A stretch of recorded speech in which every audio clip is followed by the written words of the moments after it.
아파트 직원 퇴직금 중 직원에게 지급하지 않은 미지급 퇴직금은 위탁관리업체가 주민에게 돌려줘야 한다는 법원의 판결이 또 나왔습니다.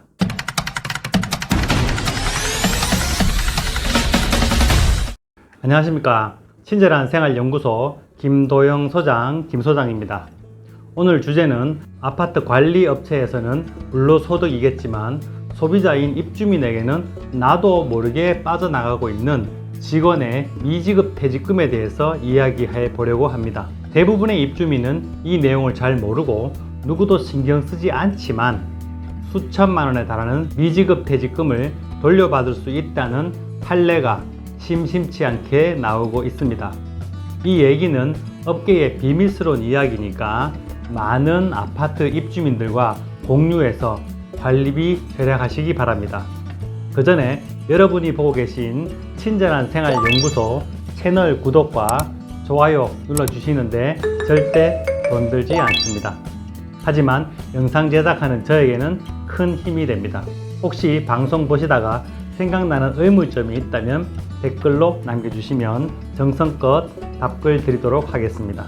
이 미지급 퇴직금에 대한 부분은 제가 3년 전부터 문제가 있다고 반복해서 이야기하던 것으로 2017년 1월 18일 대구 매일신문의 보도에 대구 북구 칠성동의 한 아파트가 미지급 퇴직금을 돌려달라는 소송에서 1심 승소했다는 뉴스가 나오기 시작했습니다.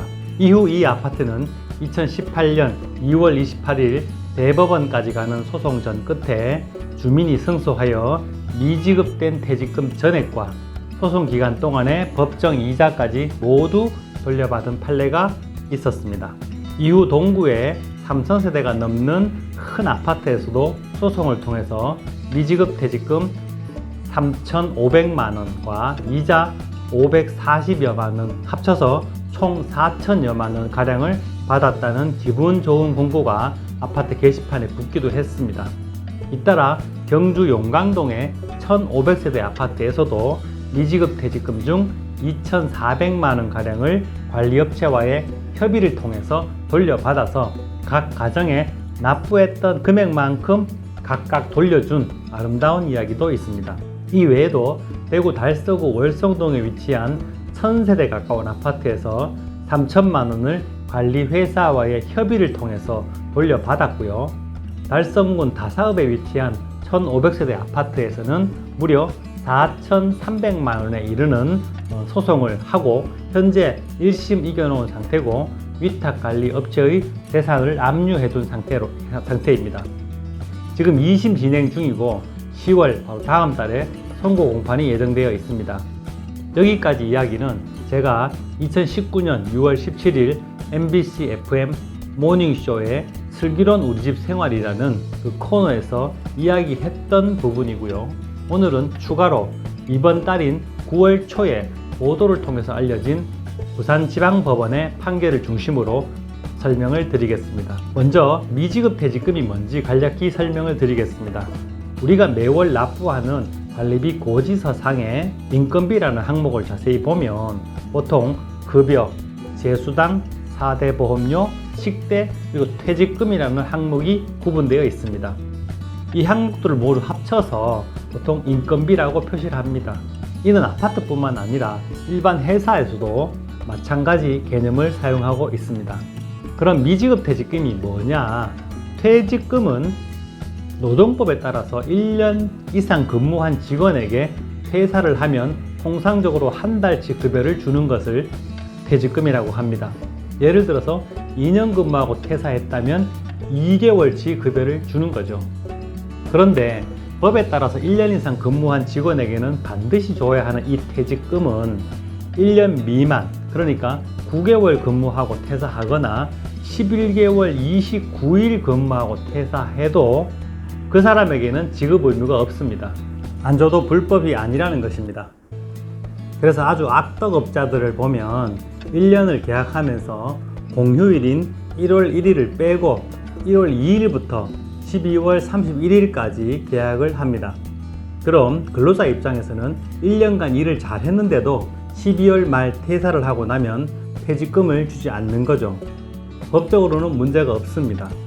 이제 아파트의 경우를 설명드리겠습니다. 아파트는 좀 전 관리비 고지서에서 봤듯이 인건비 안에 퇴직금이 이미 포함되어 있습니다. 아파트에 근무하는 직원들이 모두 퇴직금을 받아간다는 전제를 하고 금액을 만든 겁니다. 그런데 근무하는 사람이 10명 중에 5명이 1년을 채우지 못하고 퇴사를 한다면 그 5명을 위해 준비했던 퇴직금 충당금이 남아버리는 겁니다. 예전에는 이 돈이 아파트 통장에 있었기 때문에 별 문제가 되지 않았지만 약 10년 전부터 관리업체들이 이 돈을 받아서 회사 통장에 보관하기 시작했습니다.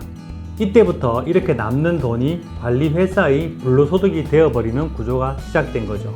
1인당 인건비 한 달치씩이니까 상당한 금액이고 인원이 늘어난다면 그만큼 회사의 이익이 커지는 겁니다.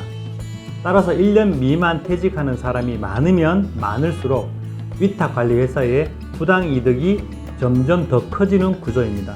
그런데 이런 일은 서울 경기도 지역에서도 벌어졌었지만 7, 8년 전부터 아파트 대표들이 소송을 통해서 돌려받고 이런 소송이 잦아지자 지방자치단체인 시, 군, 구에서 각 아파트로 행정 지도를 하고 각 아파트로 미지급 퇴직금을 제대로 돌려받고 있는지에 대해서 구체적으로 각 직원들의 입사일과 퇴사일, 연락처까지 보고를 하도록 해서 관리를 했습니다. 그래서 관리회사가 주민들에게 돈을 부당하게 빼가지 못하도록 단속한 결과 지금은 거의 없어진 옛날 이야기죠.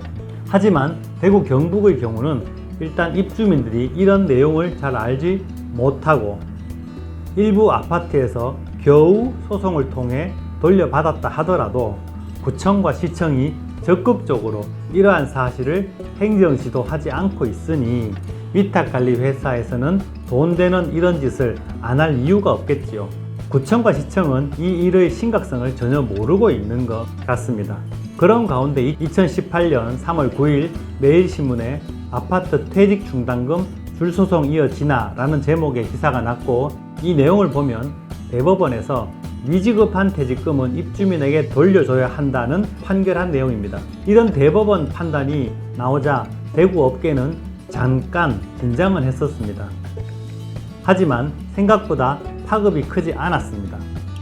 수많은 구의원, 시의원들이 말로만 시민을 위한다고 하지만 움직이지 않았고 각 아파트 대표회의도 크게 신경을 쓰지 않았습니다. 만약 정말 시민을 위하는 구의원, 시의원이라면 이 문제를 파고 들어가서 각 아파트로 공문을 보내게 하거나 구청에서 입주민의 피해를 막기 위한 노력을 했더라면 그 피해가 줄어들었을 텐데 누구도 하지 않았습니다. 시청이건 구청이건 맨날 만들어서 기자들에게 뿌리는 그 보도자료 있지 않습니까? 그 보도자료에 한 꼭지라도 만들어서 시민에게 이런 부당한 일을 당하지 마세요 라고 했더라면 대구 시민의 70%가 아파트에 살고 있는 현실에서 시민들에게 혜택이 돌아갔을 텐데 아무도 신경을 쓰지 않고 있습니다. 매월 관리비를 절감해 줄 수 있는 이 확실한 판례를 소멸시효 5년이 지나버리게 내버려 두는 꼴입니다. 오늘은 이번 달인 2020년 9월 초 보도되었던 판례를 소개해 보겠습니다. 이번 판례가 왜 중요하냐면 위탁관리업체에서 주장하던 논리가 관리계약 자체가 도급계약이기 때문에 퇴직금을 먹는 것이 적법하다고 주장했기에 이에 대한 확실한 판단을 해줬기 때문입니다. 내용을 살펴보면 부산지방법원 제1민사부가 부당이득금 청구 소송 항소심에서 피고 B사는 원고 대표회의에 3,570만여 원을 지급하라는 1심을 인정하고 B사의 항소를 기각했습니다. 판결 내용 중에 중요한 사항만 말씀드리면 관리회사로 넘어간 4억 6,960여만 원의 총 급여 중에 퇴직금에 해당되는 항목 4,889만여 원이 있었고 이 중에 1년 이상 근무하고 퇴사한 직원의 퇴직금 2,988만여 원을 빼고 나머지 지출되지 않은 3,570여만 원은 부당 이득금으로 입주민에게 반환하여야 한다는 것입니다.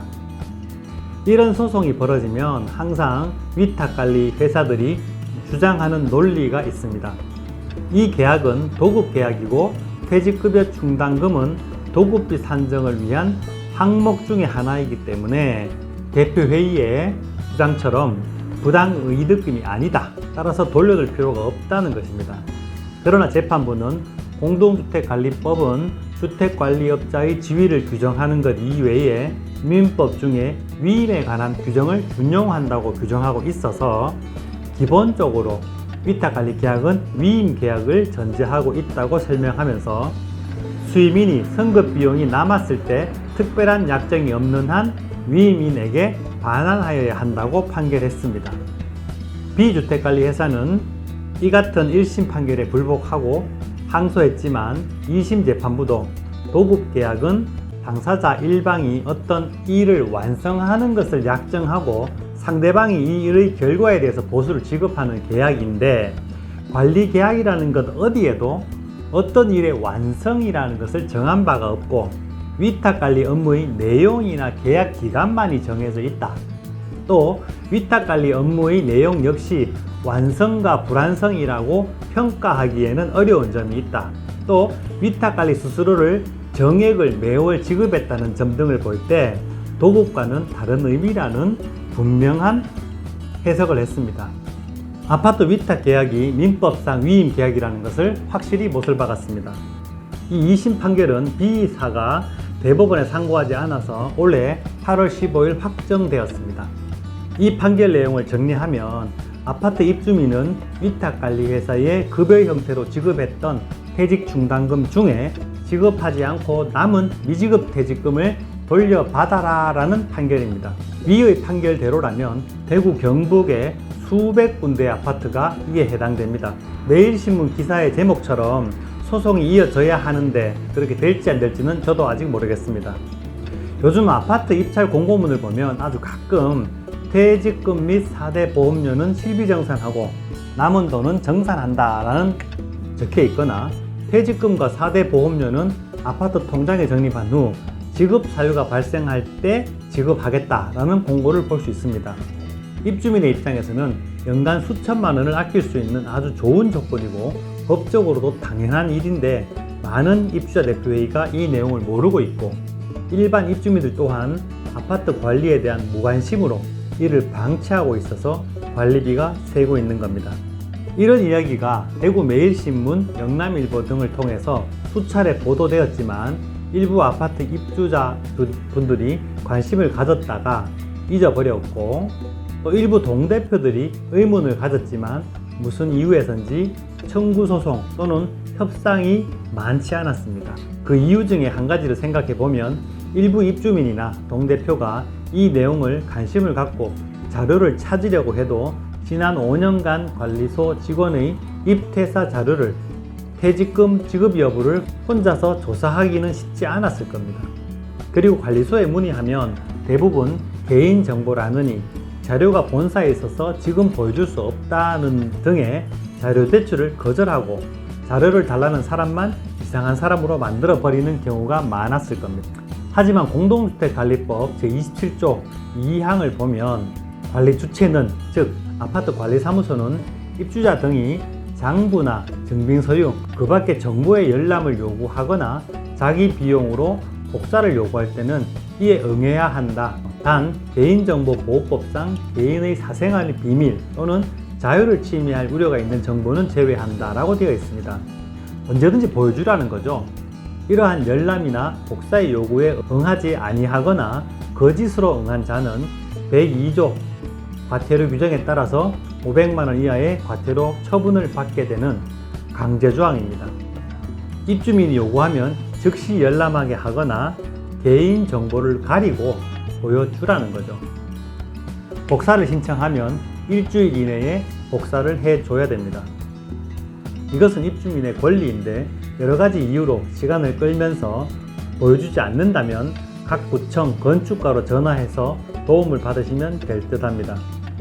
아파트 회계는 매년 회계감사를 받기 때문에 누가 언제 입사했고 언제 퇴사했는지 정확하게 기록이 되어 있습니다.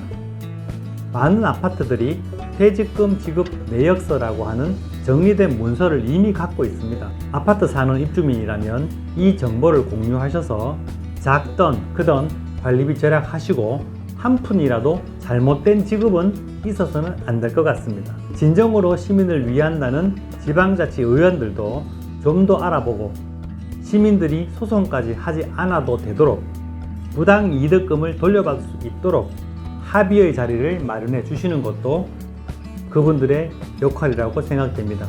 오늘 준비한 정보는 여기까지입니다. 실질적인 도움이 되었다면 좋겠습니다. 지금까지 이 영상에서 좋은 정보 얻었다고 생각되신다면 오른쪽에 구독 버튼과 왼쪽에 좋아요 버튼 한번 눌러주시는데 돈 들지 않습니다. 시간 2초 정도 걸릴 겁니다. 친구들과 공유도 많이 해주시고요. 그럼 다음에 좋은 주제로 찾아뵙겠습니다. 지금까지 친절한 생활연구소 김도형 소장, 김 소장 물러가겠습니다. 감사합니다.